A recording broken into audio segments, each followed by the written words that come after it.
Hello दोस्तों। जैसा कि आप लोग जानते हैं कि पूरी दुनिया में, समझ रहे हो, इस पूरी दुनिया में नारकोटिक्स अनोनिमस के कार्यक्रम के अलावा यानी ऐसा ही कोई दूसरी चीज़ नहीं है जो एक एडिक्ट को मुक्ति दिलाए, या जो वो किसी रिहैबिलिटेशन सेंटर से नशा छोड़ के आया है।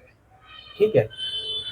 और अब उस नशे को तो वो वहाँ पे ब्रेक लेके आए। भाई देखो, रिहैबिलिटेशन सेंटर तो एक ऐसी जगह है जहाँ पे ना बांस होता है ना बजती है बांसुरी। ठीक है। और वहाँ पे उसकी क्या नाम है, कमियों के ऊपर, व्यवहारों के ऊपर काम करा दिया जाता है। मतलब जो उसकी सोच गलत होती है, नशीले पदार्थों की तरफ होती है और बर्बादियों की तरफ होती है, उसको ये बताया जाता है कि मतलब अ, तू अपने एडिक्शन में, मतलब जो वो नशा करता है वो एक लत है, बुरी लत है ना। लत क्या है? एक बीमारी है। ठीक है। अपने एडिक्शन में तू जो कर रहा था उसको ये बताया जाता है कि देख वो कितना गलत था। उसको वो एहसास होता है जब वो माँ बापों से दूर रहता है, समझ रहे हो, जब वो भाई बहनों से दूर रहता है, जब वो दुनिया की खुशियों से दूर रहता है ना। जब वो हर चीज़ के खान पान से दूर रहता है। ठीक है। उसको बताया जाता है कि भाई देख, जो तू नशा कर रहा था वो कितना बुरा था। उसको बताने की जरूरत भी नहीं पड़ती, उसको खुद ही समझ आ जाता है कि हाँ, मैं अपने एडिक्शन में धीरे धीरे आत्महत्या कर रहा था। समझ लो। उसकी हर एक कमियों पे काम करवाना, जैसे कि अगर उसके अंदर गुस्सा ज़्यादा है। ठीक है। गुस्सा रिलैप्स का 95% कारण है। समझ रहे हो। तो देखा जाता है कि भाई उसकी फैमिली उसको बताती है कि भाई देखो, ये बहुत गुस्से वाला है, ये घर पे बहुत नखरे करता है, समझे, और ये बीवी पे हाथ छोड़ता है, ये रातों को देर से आता है, ये कुछ नहीं करता, ये कमाता नहीं है, ये धमाता नहीं है, ये ऐसे ये वैसे। सबसे पहली बात तो नशा मुक्ति केंद्र में जो फैमिली अपने रिश्तेदार को, लड़के को भर्ती करा रही है, उसे उसके बारे में, लड़के के बारे में, हरकतों के बारे में सबसे पहले तो जागरूक करा देना चाहिए कि ये इस प्रकार का। ठीक है, वो तो नशा मुक्ति केंद्र वालों को अपना पता चल जाता है वो कैसा है, लेकिन कई मुखौटा उड़े हुए होते हैं। कई नशेड़ी मुखौटा उड़े हुए होते हैं, यानी कि वो ये साबित नहीं होने देते नशा मुक्ति केंद्र में कि वो किस प्रकार के हैं। समझे ना। बिल्कुल सीधे बन के रहते हैं और घर में टेढ़े बन के रहते हैं। समझ ना। तो नशा मुक्ति केंद्र को भी लगता है कि यार लड़का तो ये ठीक है, ठीक चल रहा है, तो इस पे ज़्यादा मतलब चीज़ों का काम कराने की ज़रूरत नहीं है। ठीक है। लेकिन अंदर ही अंदर वो घुट रहा होता है, अंदर ही अंदर वो मतलब अच्छा बन के दिखा रहा होता है और ये साबित कर देता है नशा मुक्ति केंद्र वालों पे कि मैं सिर्फ नशा तो करता था और मेरे अंदर कमियां भी थी, लेकिन जैसा मेरा परिवार कह रहा है मैं वैसा नहीं। तो नशा मुक्ति केंद्र क्या करता है कि जब वो देखता है कि हाँ भाई ये तो लड़का यार सीधा है, तो उसको एक जिम्मेदारी दे देते हैं। ठीक है। और उसे कोई ओहदा दे देते हैं, या कि उसको चीफ बना देते हैं। यानी जो बाकी लड़के हैं वो उनके ऊपर, मतलब उनके ऊपर एक ओहदा होता है उसका, वो डेकोरेट करता है उन्हें, वो टाइम टेबल में उन्हें रखता है। और अब इस चीज़ का टाइम है, अब क्लास का टाइम है, अब क्लास लगेगी, अब किसके खाने की चीज़ नहीं आई है, किसके इस्तेमाल की चीज़ रह गई है, किसकी शेव नहीं बनी, किसकी दाढ़ी नहीं बनी, है ना, किसने क्या किया। भाई तू वहाँ बैठे हुए अकेले मत बैठ, तू इधर बैठ जा। ठीक है। मतलब वो एक बॉस हो जाता है, जैसे कि बिग बॉस में नहीं होता एक, वो बना देते हैं उसको, क्या बना देते हैं बिग बॉस में भूल गया मैं, मतलब तो हेड बना देते हैं। इस तरह की चीज़ें तो मतलब कई मुखौटा ओढ़े हुए होते हैं, तो उसको ये एहसास होता है एक रिहैबिलिटेशन सेंटर में घर की दूरी का, वातावरण का, खान-पान का, उसकी जो कमियाँ होती हैं। तो कई कहते हैं कि भई हम जो है एक सेशन लगाते हैं, कम्फ़र्ट का सेशन लगाते हैं, दिन भर की, यानी जब कई लोग एक साथ रहते हैं, जैसे बिग बॉस के घर में कई लोग एक साथ रहते थे, तो उनमें कितनी भसड़ होती है, कितने झगड़े होते हैं, एक दूसरे को मतलब मार डालना, ऐसे होते हैं ना। तो भाई जहाँ कई सारे बर्तन होते हैं, तो वो खटकेंगे भी, गिरेंगे भी, और ये सब अलग-अलग जगह से आए हुए होते हैं वहाँ पर। तो एक दूसरे के प्रति, जैसे बिग बॉस में आप लोग देखते हो गुस्सा होता है ना? तो वो गुस्सा सिर्फ बातों से निकाल रहा होता है अपना, मार नहीं सकता, समझ रहे हो? नहीं मार सकता। जैसे बिग बॉस में मार दिया तो भाई उसको बाहर कर दिया जाएगा या उसे दंड दिया जाएगा, जिसको हम इस संस्था में परिणाम बोल देते हैं। परिणाम, परिणाम का मतलब होता है कि मतलब अगर उसने कोई ऐसी गलती करी है जो नाकाबिले तारीफ थी, जो करनी नहीं चाहिए थी, जो उसको पता था ये गलत है, नहीं करनी चाहिए मुझे, और उसने वैसा करा, तो उसको, जैसे बिग बॉस में आ, उसको काम दे देते हैं, भाई तू अलग रहेगा, तू किसी से बात नहीं करेगा, या तू बैठ के एहसास करके तूने क्या गलती करी है ना, या ये चीज़ तू आज नहीं करेगा, आज तू ये करेगा, आज तू वो करेगा, यानी जिससे उसको ये एहसास हो जाए कि उसने जो है हाँ कुछ किया है, ताकि जब वो वही काम दोबारा करने वाला हो तो उसको वो उसका परिणाम याद आ जाए और वो ठहर जाए। तो जहाँ बहुत सारे लोग रहते हैं, तो वहाँ पे गुस्सा पैदा भी हो जाता है, हाँ जी इसने ये कर दिया, उसने मुझे गाली दी, उसने मेरी चुगली लगा दी। तो कई जो है कि सेशन लगाते हैं कम्फर्ट का, कि भाई वो जो गुस्सा है जो तेरे को आया, सबसे पहले तो उसे होल्ड कर ले, ठीक है, और फिर रात को सोने से पहले उस गुस्से को तू निकाल दे। हाँ जी इस भाई ने ऐसे किया, तो गुस्सा निकाल रहा है, यानी पहले उसे होल्ड करना सिखाया कि जो तेरे को गुस्सा आया, भाई अगर बाहर तेरे को गुस्सा आएगा तो तू क्या करेगा, नशा कर रहा होगा और गुस्सा आता है तो क्या है, गुथ जाता है यहाँ पे, क्या है, ठीक है। तो अब क्या है, उसको होल्ड करना सिखा रहा है वो, होल्ड कर गुस्से को, ठहर, और निकाल फिर इसको सही तरीके से सही वक्त पे निकाल। लेकिन ज़्यादातर होता ये है कि रिहैब में जो चीज़ें सिखाई जाती हैं हमें, गुस्से को होल्ड करना, और हमारे कई कमियों पे काम कराना, जैसे कि इस कार्यक्रम में 48 कमियाँ होती हैं नशेड़ी के अंदर, 48 कमियाँ होती हैं, मैं मतलब कई अपनी क्लासों में उन 48 कमियों का जिक्र कर चुका हूँ। जैसे बीइंग अ स्किट, गंदगी पसंद होता है ना, कहना ना मानना, लैक ऑफ बिना बताए जाना, बिना बताए कार्य करना, लैक ऑफ कम्युनिकेशन, चोरी करना, स्लैंड स्नेकी, झूठ बोलना और छूट देना, और चुगली लगाना, पीठ पीछे बुराई करना, और वगैरह वगैरह बहुत सारी हैं। क्या है, अचानक से दिमाग में आता नहीं है ना भाई, इतनी सारी चीज़ें याद है मेरे को। तो क्या ये होता है क्या है कि एक रिहैब सेंटर में जो सीखी हुई चीज़ें होती हैं, ज़्यादातर एडिक्ट की ये खासियत होती है, यानी किरदार होता है कि वो भूल बहुत जल्दी जाता है, समझ रहे हो? अगर वो सीखी हुई चीज़ों को अमल में नहीं लाएगा, यानी उन्हें कंटिन्यू नहीं रखेगा, है ना, रोज़ उनका अध्ययन नहीं करेगा, लोग उन्हें मतलब रोज़ उसे अपने दैनिक जीवन में अमल में नहीं लाएगा, सोचेगा नहीं, ध्यान नहीं करेगा, तो वो धीरे धीरे धीरे धीरे धीरे धीरे बदल जाता है। तो होता ये है कि जो व्यक्ति बाहर आके रिहैब सेंटर से सुधर के आया, रिहैब सेंटर का काम ये है कि भाई इसकी मनोस्थिति ठीक कर देना, इसके काफ़ी कमियों पे काम करा देना, इसको काफ़ी एहसास दिला देना, इसको ये बता देना कि जो तू नशा कर रहा है वो एक बीमारी है, ठीक है, और इस बीमारी से कैसे बचना है, ठीक है, और इसके वो रास्ते कौन से हैं जिन पे चलना है, क्या करना है, क्या नहीं करना है, जब तेरे को गुस्सा आए तो क्या करना है, जब चिड़चिड़ाहट चढ़े तो क्या करना है, जब तेरे को नींद ना आए रातों को दुआ करते करते भी, है ना।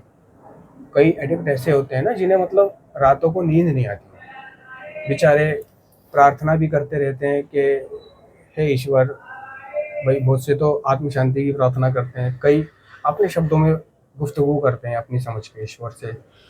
तो आत्म शांति की प्रार्थना इस तरह है कि हे ईश्वर, हमें आत्म शांति दो उन चीज़ों को स्वीकारने की जिन्हें हम बदल नहीं सकते, हिम्मत दो उन चीज़ों को बदलने की जिन्हें हम बदल सकते हैं, और इन दोनों में भेद जानने की शक्ति दो।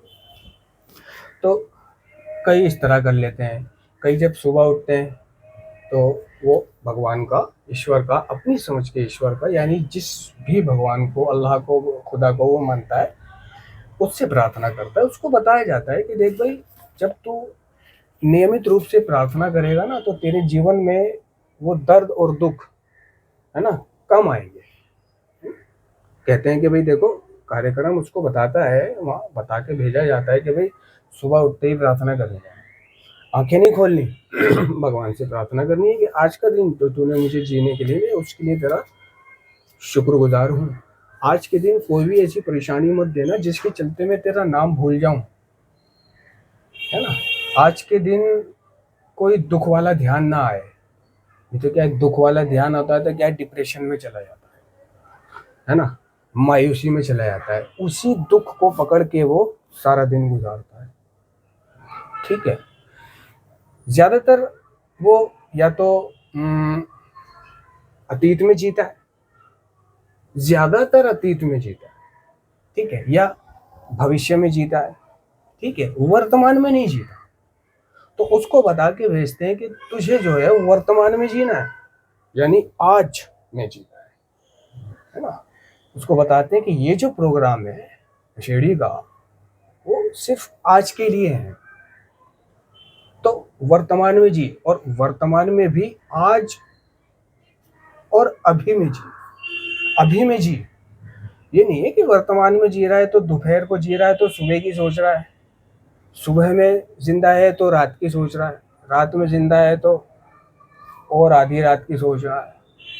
कईयों को, मतलब जो मैं कह रहा था कि नींद नहीं आती, तो उन्हें रात को नींद ना आने का खौफ, डर सताता है, क्योंकि अगला दिन उन्हें पता है कि कैसा गुजरना है। नींद नहीं पूरी होगी तो, किसी को काम पे जाना है, नींद नहीं पूरी होगी तो वो खुश नहीं रह पाएगा, कैसे जाएगा, आंखें चल रही होंगी, उसकी चुभन हो रही होगी आंखों में, समझे ना, सूरज की रोशनी बर्दाश्त नहीं हो रही, सर भारी भारी हो रहा होगा, लाल लाल आंखें हो रही होंगी, सुस्त सुस्त सा वो होगा। बस उदास मायूस सा किसी तरह वो दिन गुजारेगा और कोशिश करेगा कि जल्दी से रात आए, मेरा समय पूरा हो और मैं अपने घर जाऊं, बिस्तर पे लेटूं, प्रार्थना करूं और मदद मांगूं कि मुझे नींद आ जाए। तो कई एडिक्टों को मतलब जब नींद नहीं आती है तो वो मतलब आने वाले कल की चिंता करते हैं कि यार कल मेरे को काम पे जाना है, या कल फला की शादी है, या कल मेरे को शॉप पे जाना है, और मैं क्या करूँगा यार, मैं तो खुश ही नहीं हूँ, या कल मेरे को बिजली का बिल जमा करने जाना है, या कल मुझे किसी को इनवाइट करने जाना है या टेलीफोन का बिल जमा करने जाना है, या किसी रिश्तेदार के यहाँ जाना है। तो वो मतलब समाज में घुलता मिलता नहीं एडिक्ट। नंबर एक, वो इसलिए नहीं घुलता मिलता क्योंकि उसको कोई समझ नहीं पाता, समझ रहे हो, समझ नहीं पाता, यानी जब वो किसी समाज में जाएगा तो वो किसी से बातचीत नहीं करेगा, उसकी बातचीत करने का तरीका कुछ और है। वो पता है खुश रहता है अपने ही तरह के लोगों में और वो उसकी तरह के लोग जो उसे मिलते हैं वो नारकोटिक्स में उसमें मिलते हैं। नशा छोड़ने के बाद, सुधार में आने के बाद, अब उसे उन लोगों से तो दूर रहना है जिनके साथ वो नशा करता था, उनसे तो बिल्कुल कांटा ही मार देना है, ना उनसे बात करनी है, ना उन जगहों पे जाना है ना, ना वहाँ से गुजरना है, ना कुछ करना है। तो अभी क्या करे, क्या करे तो उसको उसकी तरह के दोस्त नारकोटिक्स एनोनिमस में मिलते हैं, लेकिन वो जाए तब ना नारकोटिक्स एनोनिमस में, क्योंकि नार्कोटिक्स एनोनिमस में हमारी सोच, दृष्टिकोण और प्रतिक्रियाएं बदलती हैं। ठीक है, हमें एहसास होने लगता है कि हम विचित्र नहीं है, हम जैसे हैं वैसे ही अपने आप को समझने और स्वीकारने लगते हैं, जैसे हैं वैसे ही। तो मेरा कार्यक्रम, हमारा कार्यक्रम हमें कई चीजें सिखाता है, मतलब जीना सिखाता है कि भाई तू जैसा है, जीवन जैसा है, उसे उसी रूप में स्वीकार करना है तुझे। तेरे पास गाड़ी नहीं है, स्वीकार करना है। तेरे पास बंगला नहीं है, स्वीकार करना है। तेरे पास बीवी नहीं है, स्वीकार करना है ना। तेरा फादर ऐसे है, स्वीकार करना है। तेरी मदर ऐसे है, स्वीकार करना है। तेरा भाई ऐसे है, स्वीकार करना है। परिस्थिति ऐसे है, स्वीकार करना है। जिंदगी ऐसे है, स्वीकार करना है। पैसे नहीं है, स्वीकार करना है। हाँ, कोशिश करते रहना। ये कार्यक्रम सेल्फ सपोर्ट बनने को भी कहता है, स्वावलंबी। सातवीं परंपरा कहती है कि भाई स्वावलंबी, लोगों के आगे हाथ फैलाना बंद, ठोकर मार और पानी निकाल। तो वो लोगों से, मतलब अपनी तरह के लोगों से इस तरह से बात करता है, हाँ भाई विनय, वह कहाँ है? अरे बाबा, तेरे को तो मैं ढूंढ रहा था बाबा, कैसी बातें कर रहा है। अबे अब बात सुन, तुझे पता है बाबा क्या चल रहा है मेरे अंदर? अरे यार बाबा, रात भर तेरा भाई को यार नींद नहीं आई, क्या करूं बाबा। तो वो मतलब जो वो नींद की प्रॉब्लम को लेके जो परेशान है, तो क्या है, वो जब अपने जैसे लोगों में जाता है तो वो शेयर करता है उससे। अब क्या है, वो समाज में जाएगा तो समाज में किसी रिश्तेदार को, मामा खालू चाचा को पकड़ के शेयर करेगा। कि हाँ चाचा खालू इधर आओ, बाबा मेरे को नींद नहीं आती। वो कहेंगे ये क्या कर रहा है? इसके घर वाले तो कह रहे थे सुधर गया, ये नहीं सुधरा। नशेड़ी डुअल पर्सनैलिटी भी होता है ना। वो चाहता है रंग मंच, खुल के बात करना। अब कई नशेड़ी ऐसे होते हैं जो मतलब सुधार से आने के बाद में घर वाले वो एक ठोस निर्णय ले लेते हैं उसके प्रति कि भाई ये जैसे ही संस्था से आए, इसे काम पे लगा देना, इसे दुकान पे बिठा देना, इसे कोई दुकान करा देना, इसे फला जगह बात कर रखी है काम की, वहाँ भेज देना और उससे कह देना भाई देखो भाई ये कहीं बाहर मत जाए, इसे यहाँ भेज देना, इसे वहाँ भेज देना, इसे पापा के साथ लगा देंगे, इसे भाई के साथ लगा देंगे, उनके साथ रहेगा। ठीक है, धीरे धीरे आदत हो जाएगी, इसे खालीपन नहीं होगा तो विचार नहीं आएंगे, बुरे दोस्तों में नहीं जाएगा। समझे? लेकिन वो परिवार जो निर्णय लेता है कि आते ही उसे किसी काम पे लगा देना या आते ही उसका रिश्ता कर रखा है, ठीक है, और देखा कि भाई हाँ भी लड़का आ रहा है, तगड़ा होके आ रहा है, भाई सेंटर में से तो तगड़ा होके आता है। क्योंकि वहाँ नशा नहीं मिलता, सिर्फ खाता पीता है और अपनी सेल्फ केयर करता है। सेल्फ केयर यानी नहाना धोना, समय पे बाल काटना, नाखून काटना, अच्छे कपड़े पहनना, अपनी केयर करना और अपने बारे में सोचना, अब दूसरों के बारे में भी सोचना। तो क्या है, वो सिर्फ अच्छा ही अच्छा करता है, अच्छी चीज़ों की आदत उसे लगती है और सिर्फ मतलब जहर नहीं खा रहा होता ना वो, अब नशा नहीं कर रहा होता, तो क्या है, रोटियां लग जाती हैं उसको। क्योंकि ये तय है कि जो नशेड़ी नशा करता था और अगर वो नशा करना बंद कर दे तो कम से कम 72 घंटों के बाद, 72 घंटों के बाद, कम से कम है ये, ज़्यादा से ज़्यादा और भी 2-3 दिन हो सकते हैं, लेकिन कम से कम मिनिमम 72 घंटे के बाद उसकी भूख खुलनी शुरू हो जाएगी। ठीक है, प्यास खुल जाएगी उसकी, भूख खुल जाएगी, सुखड़ी हुई आंतें ठीक होने लगेंगी, सुखड़ा हुआ बदन खुलने लगेगा, बदन अंगड़ाइयाँ लेने लगेगा उसका, ऐसे करके हाँ, वो मतलब रोटियां दिखाई देती हैं उसे, खाना दिखाई देता है। वो ये सोचता है कि मैं ज़िंदगी में सिर्फ खाऊंगा, अच्छे कपड़े पहनूंगा, अच्छी जगहों पे जाऊंगा, अच्छे कार्य करूंगा, घर वालों की सेवा करूंगा, है ना, काम काज करूंगा, नशा नहीं करूंगा और ज़िंदगी के ऐश करूंगा, एक मज़े को छोड़ के 99 मज़ों का मज़ा लूंगा। समझ रहे? तो मतलब वो फिट फॉर हो रहा होता है। तो क्या है, अब परिवार को, लड़की वालों को दिखाने में उसे झिझक भी नहीं होती क्योंकि तगड़ा हो रहा है, गोरा हो रहा है, तगड़ा हो रहा है, हैंडसम लग रहा है।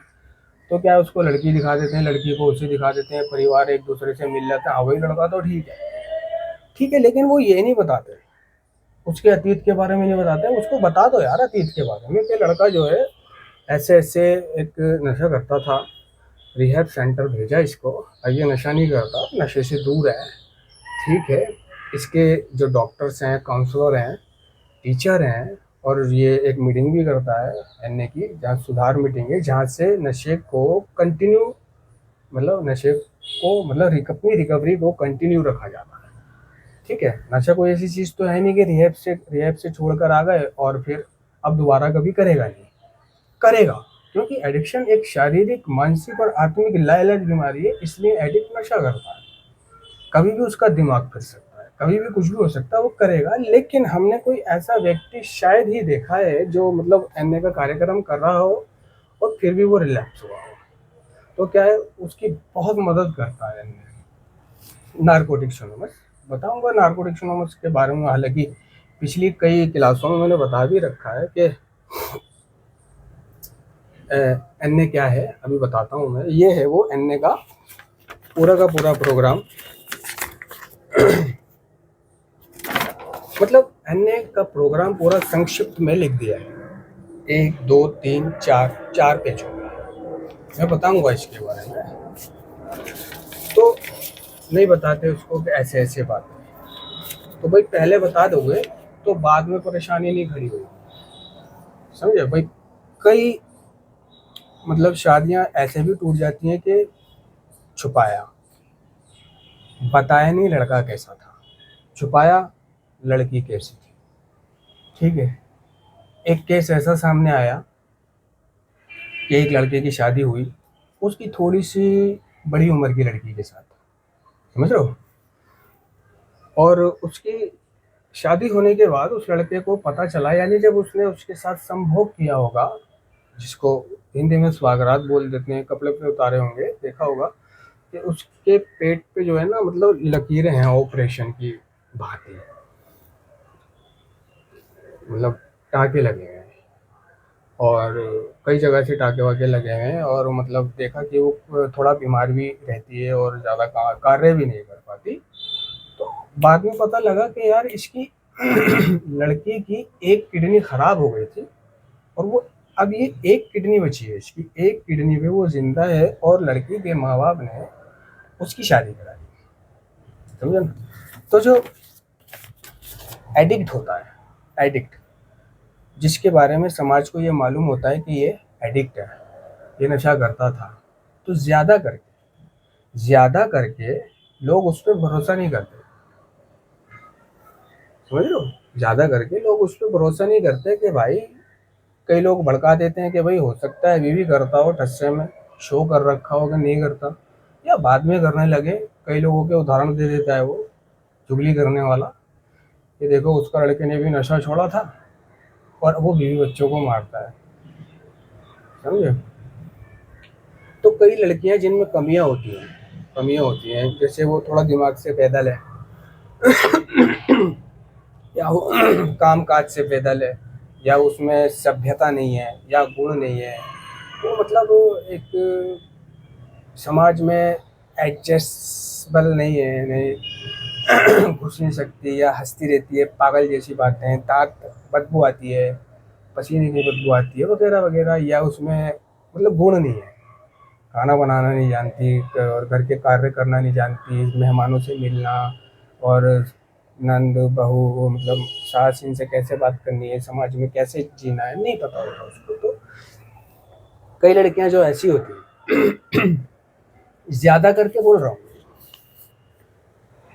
ऐसी जिस समाज को ये पता होता है कि लड़का नशेड़ी था, हाँ ठीक है अब नहीं कर रहा है, तो वो रिस्क उठा लेता है, वो ऐसी लड़की उसको दे देता है, लड़के को उसकी शादी करा देता है, वो परिवार लड़की का लड़के के साथ, ठीक है। ज़्यादातर ऐसे होते हैं, इसलिए मेरा कहना है कि मतलब लड़की का बिल्कुल जांच पड़ताल कर लेनी चाहिए, और लड़की वालों को लड़के की जांच पड़ताल पूरी कर लेनी चाहिए। और मेरा हर नशेड़ी से ये एक संदेश है कि भाई, जल्दबाजी मत करियो, जल्दबाजी मत करियो, ठीक है, नशा छोड़ने के बाद तमाम भावनाएं उभरती हैं, जिसमें से एक संभोग वाली भावना, सेक्स करने वाली काम वासना की भावना भी काफी तीव्र गति से उत्तेजित होती है उसके अंदर।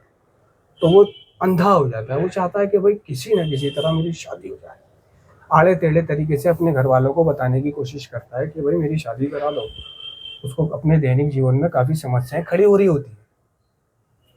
तो ऐसे में उसकी जो काम वासना की इच्छा है वो उसको ये सोचने का मौका नहीं देती कि लड़की में गुण नहीं है या लड़की में कोई कमी भी है। वो कहेगा जैसी भी है बस आ जाए, ना होने से तो अच्छा है।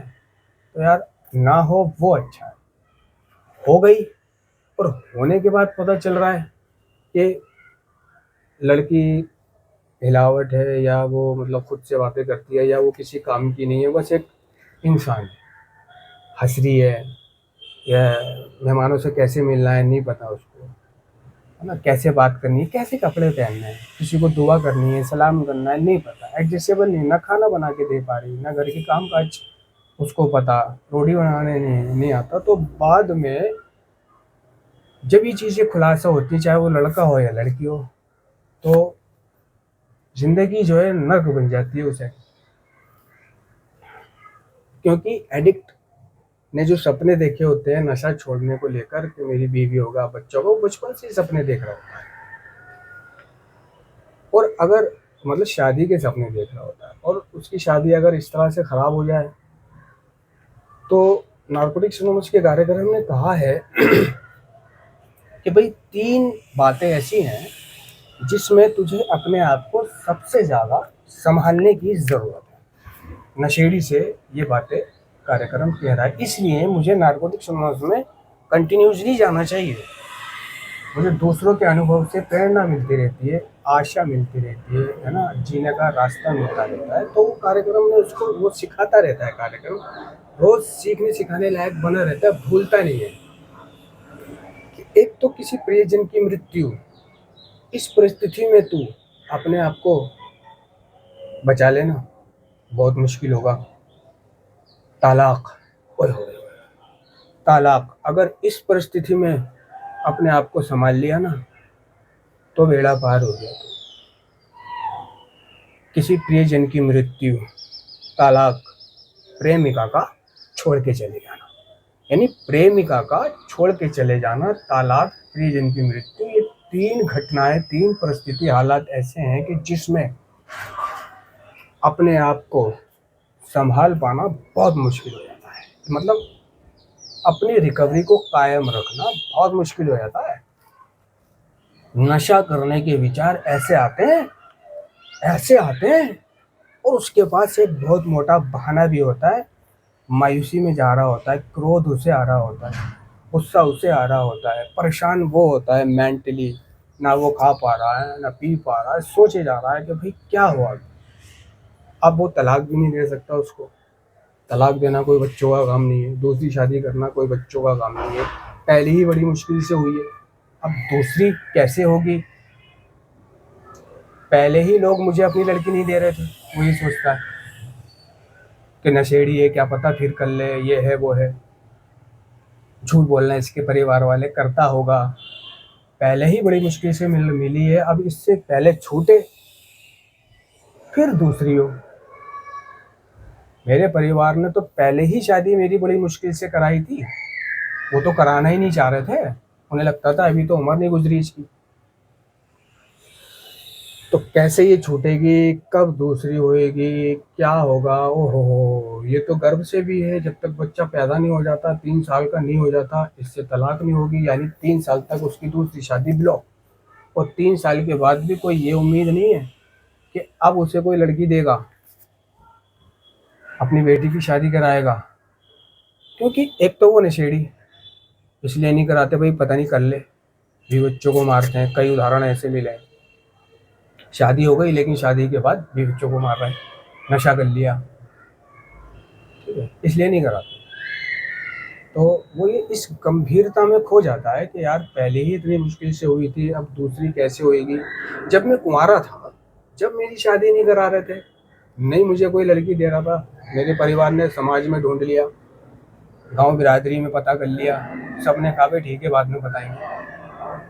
अब तो मैं एक बच्चे का बाप भी हूँ और तलाकशुदा भी हूँ, होते साथे नशेड़ी एडिक्ट के धब्बे के भी, क्योंकि एक बार का एडिक्ट हमेशा का एडिक्ट बन जाता है।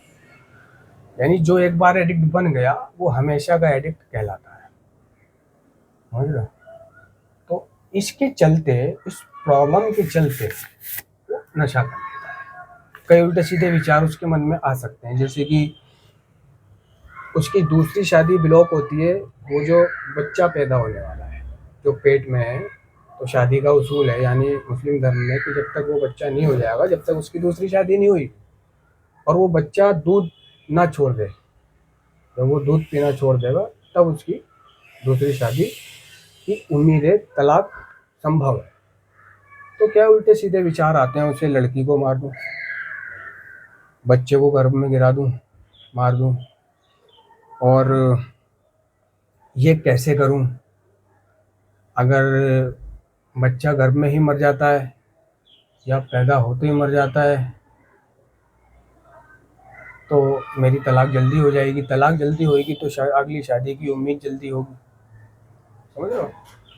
और अगली शादी हो भी गई तो पिछली जो लड़की है, छोटी है, जो जिसको तलाक दिए और उसका बच्चा भी है, ठीक है, तो सारा खर्चा देना पड़ता है 18 साल तक उस बच्चे का, और 18 साल के बाद फिर प्रॉपर्टी में उसका हिस्सा, कई सारी चीज़ें जो उसको सताती हैं। तो वो ये सोचने लग जाता होगा कि भाई लड़की को ही ख़त्म कर दें, या ना होगा बांस ना बजेगी बांसुरी, या बच्चे को ही गर्भ में मरवा दें, बच्चा नहीं होगा, है ना, साफ हो जाएगा तो शादी मेरी, तलाक जल्दी हो जाएगी तो शादी की उम्मीद जल्दी होगी। मतलब बहुत सारी चीज़ें हैं, वो पूरी तरह से नेगेटिव हो जाता है, परेशान हो जाता है। नशा करने के लिए प्रेमिका छोड़ के चली गई तो डिप्रेस हो जाता है, बस नशा करने का बहाना मिल जाता है उसे। घर में किसी की मृत्यु हो गई, जिसको दिखाने के लिए उसने नशा छोड़ा था, उस परिस्थिति में अब क्या करे, वो बहुत सैड हो जाता है, नशा कर लेता है। तो नार्कोटिक्स एनोनिमस का कार्यक्रम उसको हमेशा सिखाता है कि भाई देख, कई परिस्थितियां ऐसी हैं जिसमें तुझे अपने आप को बहुत संभालने की ज़रूरत है, गिरना नहीं है, प्रोग्राम बहुत दबा के करना है, समझ रहे हो ना? तो एडिक्ट का जो जीवन है, मतलब नशा छोड़ने के बाद, नशा रिहैब से छोड़ के आने के बाद कोई ऐसी चीज़ नहीं है कि जिसे वो अपने आप जारी रख सकता है सुधार को। अपने आप कई एडिक्टों में परफेक्शन आ जाती है कि मैं अपने आप अपने सुधार को जारी रख लूँगा, जैसे वहाँ नशा नहीं करा तो वैसे यहाँ नशा नहीं करा। लेकिन हमारी जो बीमारी है उसमें सिर्फ नशीले पदार्थों का इस्तेमाल करना ही शामिल नहीं है, इसलिए हमारी रिकवरी में भी सिर्फ नशे से दूर रहना ही काफ़ी नहीं है। रिकवरी हमारे विचार और दृष्टिकोण का एक सक्रिय बदलाव में जारी रहना है, समझ ना? तो जो नशेड़ी रिहैब से आने के बाद अपने घर पे खुद ही कंटिन्यू रखना चाहते हैं उस सुधार को, वो मार खा जाते हैं। इसको बोलते हैं ओवर कॉन्फिडेंस। तो ओवर कॉन्फिडेंस हो गया यार, जो मैं नशा नहीं करूँगा, नशा ना करना ही उनको लगता है, बस उनको लगता है कि नशा करना ही एक समस्या थी मेरी, जिसकी वजह से मैं सेंटर जाता हूँ। चोर को लगता है कि भाई चोरी ही एक ऐसी समस्या थी जिसके चलते मैं पकड़ा जाता हूँ और जेल जाता हूँ, ठीक है। तो वो कहता है भाई नशा छोड़, सिर्फ नशा छुड़ाना होता है घर वालों को उसको। वो भी सोचता है कि नशे से मेरा स्वास्थ्य खराब हो रहा होता था और ये सारी चीज़ें हो रही होती थी मेरे जीवन में, है ना, दर्द आ रहे होते थे, तो नशा ही सबसे बड़ी चीज़ है, उसको छोड़ दो। लेकिन सिर्फ नशा ही छोड़ना आसान तो है, लेकिन छोड़े रखना बहुत मुश्किल है दोस्तों। ये परफेक्शन लेके घर पे नहीं बैठना कि मैंने छोड़ दिया, नहीं करता। ओए हाँ रईस, मेरा 1 साल का बर्थडे है बाबा, देख ले तेरे भाई ने कोई मीटिंग शीटिंग नहीं करी और फिर भी बर्थडे आ गया, तेरे भाई का 1 साल पूरा कर लिया, बता। वो कहता भाई मुबारक हो, ठीक है ये वो। लेकिन कार्यक्रम कहता है कि भाई देख, हमने सिर्फ अपनी इच्छा से नशे को बंद करने की कोशिश की, लेकिन ये कृति एक लंबे समय तक एक समाधान नहीं थी, ठीक है, उसने नशे को बंद कर दिया तो उसमें धीरे धीरे धीरे धीरे धीरे धीरे जो है ना एक उपेक्षा आ जाती है, और उपेक्षा उन सदस्यों की शत्रु है जो काफ़ी समय से क्लीन है। अगर हम लंबे अरसे से उपेक्षा कर रहे हैं, यानी मीटिंग नहीं करना और सिद्धांतों पे अमल ना करना और रिकवर ना होना, है ना, दूसरों की परवाह ना करना, खुद की परवाह ना करना, बस कमाना कमाना खाना, कमाना खाना और ऐश करना। उपेक्षा, भाई कोई कदम नहीं होता, कुछ शक्तिहीनता नहीं होती है, मैं तो मस्त हूँ। तो उपेक्षा उन सदस्यों की शत्रु है जो काफ़ी समय से क्लीन है। तो कार्यक्रम कह रहा है कि देखो भाई, अगर हम लंबे अरसे से उपेक्षा कर रहे हैं तो रिकवरी की प्रक्रिया रुक जाती है, बीमारी के लक्षण हमें साथ साथ दिखाई देंगे, बीमारी के लक्षण हमें पैदा होने लग जाते हैं। वही पुराने विचार और भावनाएं पता नहीं कब वापस आ जाती हैं, कब वो ये सारी चीज़ें भूल जाता है। क्या सुधार, क्या मीटिंग, क्या मैं नशा छोड़ के आया, क्या मैं रिहैब काट के आया, कब उससे बीमारी हावी हो जाती है। क्योंकि हमारी बीमारी हमारे कंधों पर कह लो 24 घंटे सवार रहती है, 24 घंटे। नियमित रूप से हमें मीटिंग करने की ज़रूरत है, नियमित रूप से प्रार्थना करने की ज़रूरत है। तो मैं कह रहा था कि सुबह उठ के उसको बताते हैं रिहैब वाले को भी प्रार्थना करनी, क्योंकि एक प्रार्थना ही एक ऐसा टूल, औजार होता है नशेड़ी के पास जिसे वो चला सकता है।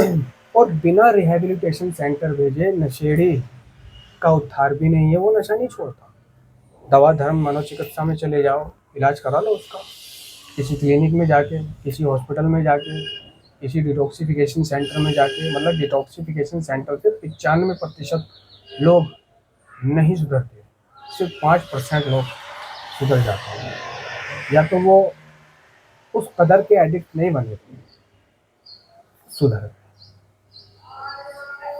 उन्हें अपनी समस्या दिखाई नहीं दे रही थी, वगैरह वगैरह। सुधरते तो हैं डिटॉक्सिफाई सेंटर से, लेकिन मेरे जैसा नशेड़ी नहीं। दोस्तों, नारकोटिक्स एनोनिमस कार्यक्रम पर फिर से चर्चा करूँगा मैं कि मतलब ये कार्यक्रम जो ये लिटरेचर है IC नंबर 1, 3 पेज होगा, 1 2 3 4 4 पेज होगा। इसमें क्या लिखा है, मतलब पूरा का पूरा प्रोग्राम संक्षिप्त, माइक्रो, छोटे में लिख दिया है। तो एडिक्ट को ज़रूरत पड़ती है नियमित रूप से प्रार्थना करने की, सुबह उठकर प्रार्थना करने की, आज के दिन नशे से दूर रखना। रात को ये प्रार्थना करने की कि है मेरे मालिक, तूने आज के दिन मुझे नशे से दूर रखा, उसके लिए तेरा शुक्रगुजार हूँ। अब तू चाहे कार्यक्रम के शब्दों में प्रार्थना कर या अपने शब्दों में प्रार्थना कर, या अपने परवरदिगार से ऐसे गुफ्तगू कर जैसे किसी दोस्त से कर रहा है कि तूने मुझे नशे से दूर रखा, तेरा शुक्रगुजार हूँ मेरे मालिक। आज के दिन, आज की रात मुझे चैन की नींद आए, सुबह उठ के मैं अच्छा महसूस कर रहा हूँ। मतलब नींद पूरी ना होने का उसे डर ना हो अगले दिन। ठीक है, तो ये चीज़ अगर कंटिन्यू ही रहती है, नींद पूरी ना होने का डर, तो कई एडिक्ट इसकी वजह से गोली खाने लग जाते हैं। कई एडिक्ट इसकी वजह से एक दम लगाना शुरू कर देते हैं कि एक दम लगा लूँगा रात को और मुझे नींद आ जाएगी। ठीक है, तो वो ये भूल चुका होता है अपनी प्रॉब्लम के चलते जो उसके शरीर में हो रही होती है। नींद ना आना एक बहुत बड़ी बात है। भाई देखो, एक फिल्म आई थी किक, सलमान खान की, उसमें नवाजुद्दीन सिद्दीकी ने कहा था कि कोई सूरत नज़र नहीं आती, कोई सीरत नज़र नहीं आती, मौत तो एक दिन मुहय्यन है, फिर नींद रात भर क्यों नहीं आती। यानी वो डायलॉग सुन के मुझे पता चला कि नींद का ताल्लुक, मतलब नींद ना आना मौत से भी बढ़कर है। मौत तो एक बार आती है, लेकिन अगर नींद नहीं आती जिसे वो रोज़ मरता है, वो जीवन में कुछ नहीं कर पाता, परेशान रहता है वो, अंदर ही अंदर चिड़चिड़ापन रहता है। अब चूंकि प्रोग्राम कर रहा है, मीटिंगें कर रहा है, जी रहा है, प्रार्थना कर रहा है, लिटरेचर पढ़ रहा है, JFT पढ़ रहा है, तो और शेयरिंग कर रहा है, स्पॉन्सर से बात कर रहा है ना, कॉल कर रहा है, कुछ भी कर रहा है, तो वो बचा रहता है।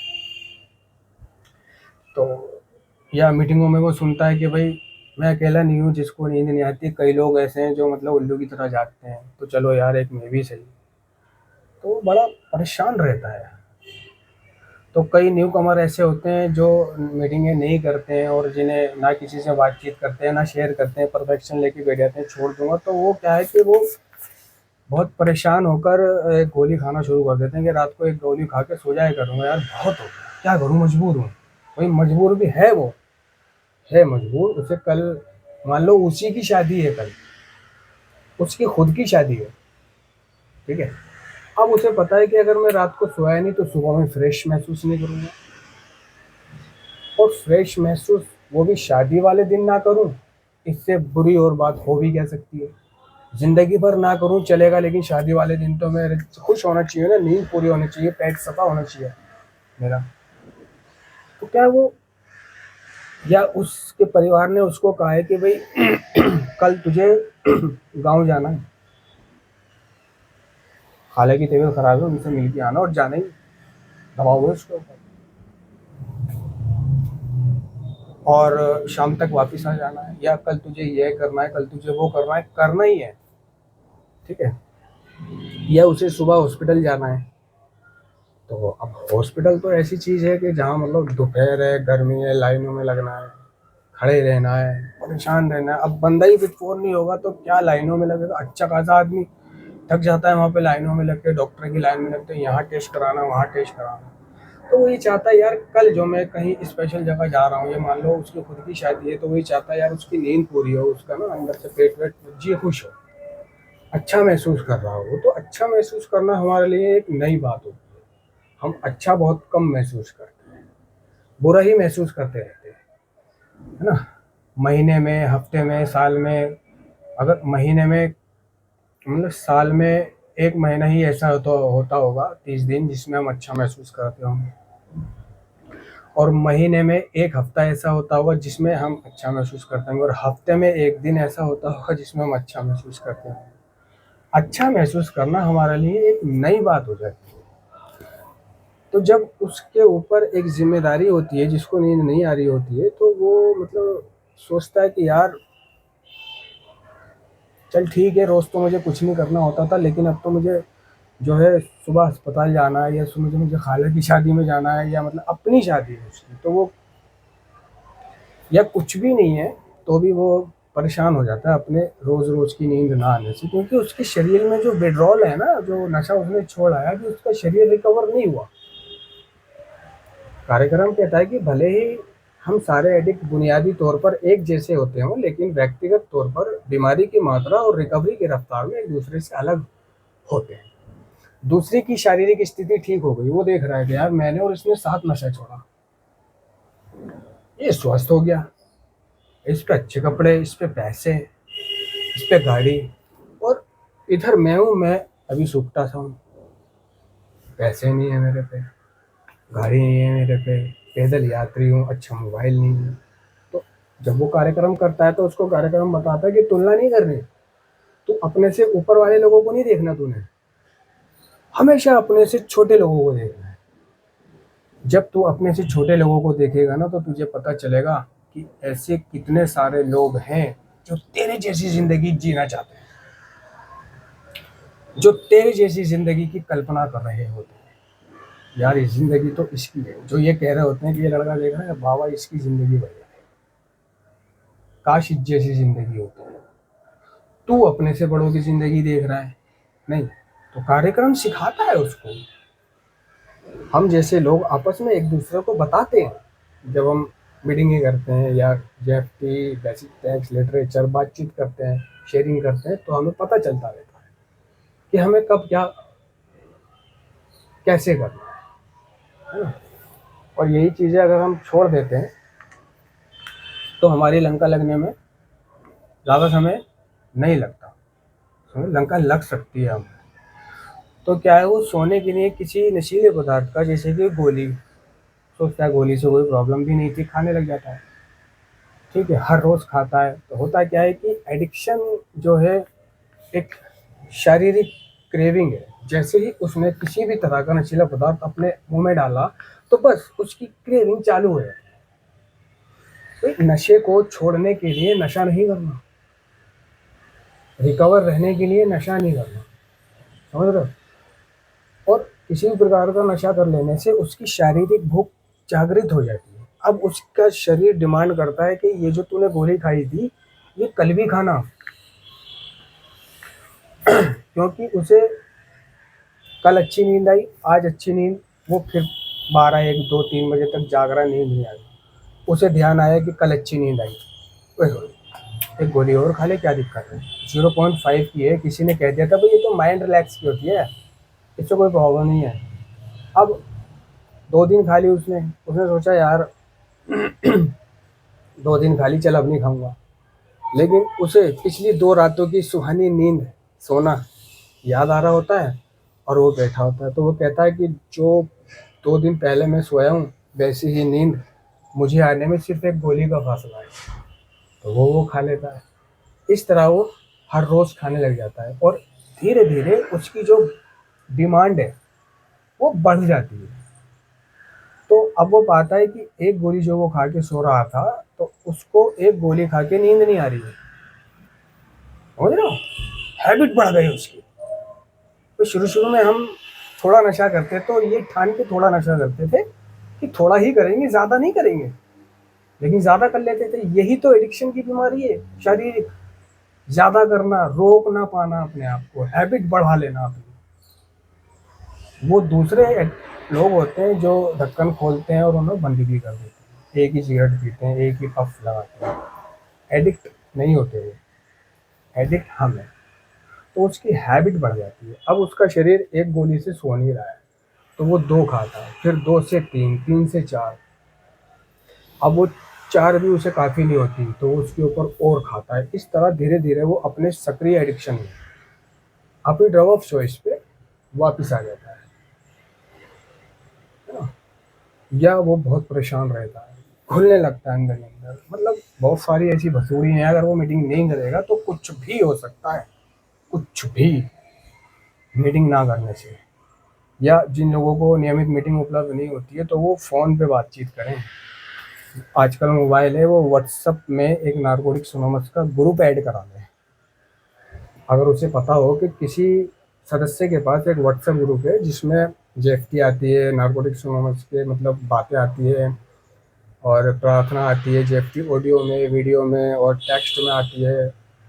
दैनिक चिंतन आता है, बेसिक टेक्स्ट आता है, और ये आता है, वो आता है। तो मतलब उसको एक ग्रुप में ज्वाइन हो जाना चाहिए, सबसे आसान तरीका, जिसमें वो रोज़ाना खोले और एक जेएफटी पढ़े। पढ़ना नहीं आता तो सुने, सुन तो सकता है ना, कई ऐसे होते हैं जिन्हें पढ़ना नहीं आता, तो उसमें ऑडियो भी आती है, सुने। रोज़ की जेएफटी एक अध्याय पढ़ें। जिन लोगों को नियमित मीटिंग उपलब्ध नहीं होती है, वो रोज़ एक जेएफटी का पन्ना पढ़ें, ठीक है। या और रोज़ सुबह उठ के प्रार्थना करें, सोने से पहले प्रार्थना करें, अपने संगी साथी से अक्सर बातचीत करें, कॉन्फ्रेंस पर आएँ, है ना। बेसिक टेक्स्ट खरीद के रख लें, जेएफटी खरीद के रख लें, नहीं भी तो लिटरेचर रखें, इसे पढ़ें। दिन रात मतलब कुछ ना कुछ सोचते रहें कि भाई मुझे अब अपनी इस प्रॉब्लम के बारे में इससे बात करूँ, उससे बात करूँ। तो मतलब उसको परफेक्शन लेके नहीं बैठना आपने। बाकी बातें यार बाद में करेंगे, ठीक है, बताऊँगा मैं, क्योंकि पहला है ना अभी। ठीक है, धन्यवाद। मतलब इसके बारे में भी बताऊँगा मैं। क्या है कि नशा छोड़े हुए मेरे को बहुत टाइम हो गया, और अब मतलब अ, कार्यक्रम को मैं मतलब भूल सा जा रहा हूँ। कुछ बहुत सी चीज़ें ऐसी हैं जो मुझे याद नहीं आती है। जब मैं इसको कंटिन्यूसली करता हूँ कार्यक्रम को, या कंटिन्यूसली किसी रिहैब में जाता रहता हूँ और क्लासेस लेता रहता हूँ, तो क्या है, मेरी प्रैक्टिस में रहता है ना। तो कार्यक्रम यही है कि अगर हमारे पास जो है उसे हम दूसरों को देकर ही अपने पास रख सकते हैं। यानी अगर प्रैक्टिस छोड़ दें तो हम इसे खो देंगे। और इसका उदाहरण मैं खुद हूँ। अगर मैं प्रैक्टिस छोड़ देता हूँ तो मैं खो देता हूँ, मेरे पास क्या था पता ही नहीं होता मुझे क्या करना चाहिए था।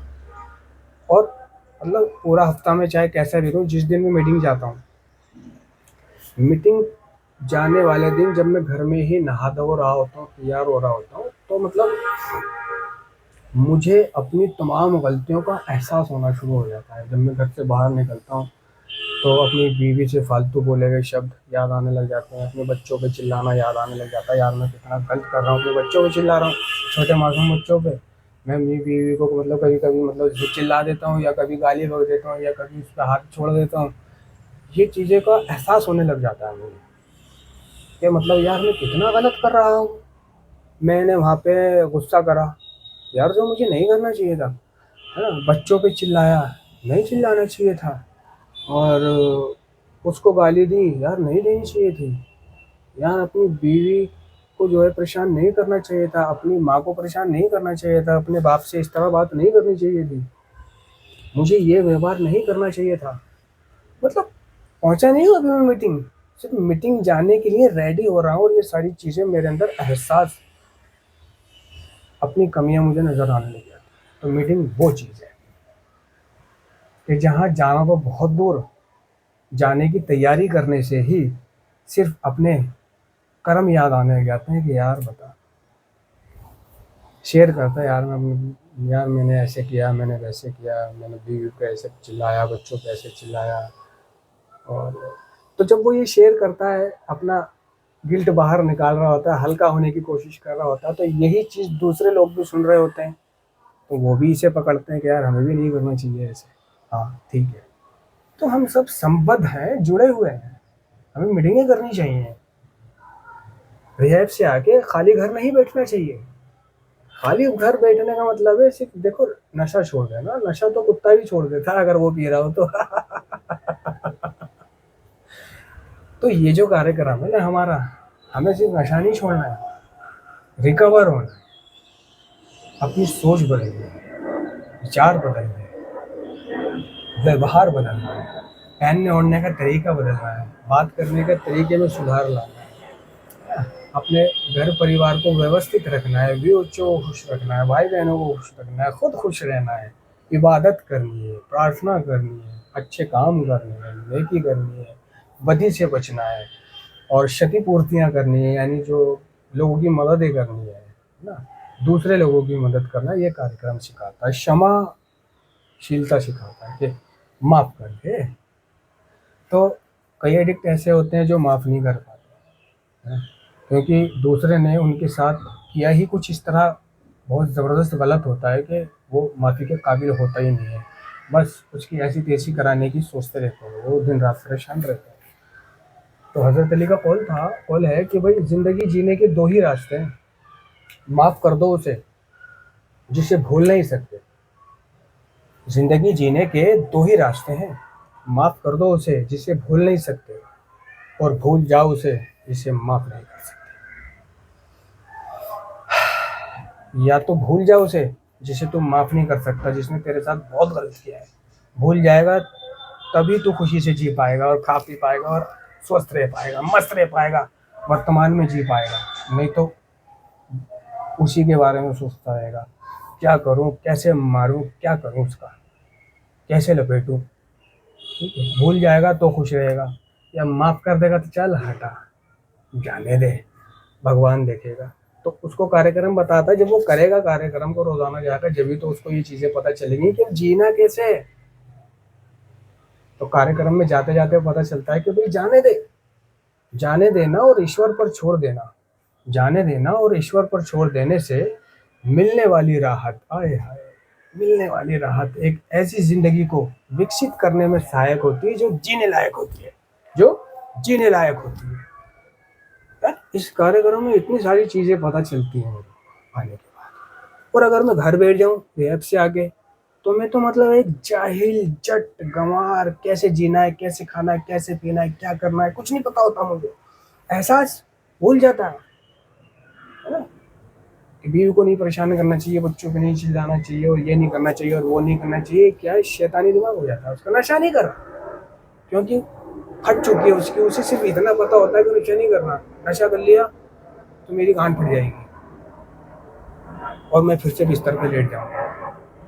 तो नशा तो वो नहीं करता, चलो ठीक है, जो मीटिंगें नहीं करता, नशा तो नहीं करता, लेकिन जिंदगी जीने का तरीका उसको नहीं आता। अब वो बात किससे कहे, वो समझ, वो बूझ, वो सिद्धांत, कब क्या करना है, नहीं पता होता। ठीक है, फिर कभी बात करेंगे, मैं कई बार कह चुका हूँ यार, फिर कभी बात करेंगे, लेकिन बात फिर और आगे निकल जाती है। चलो ठीक है, सलाम वालेकुम। वालेकुम अस्सलाम।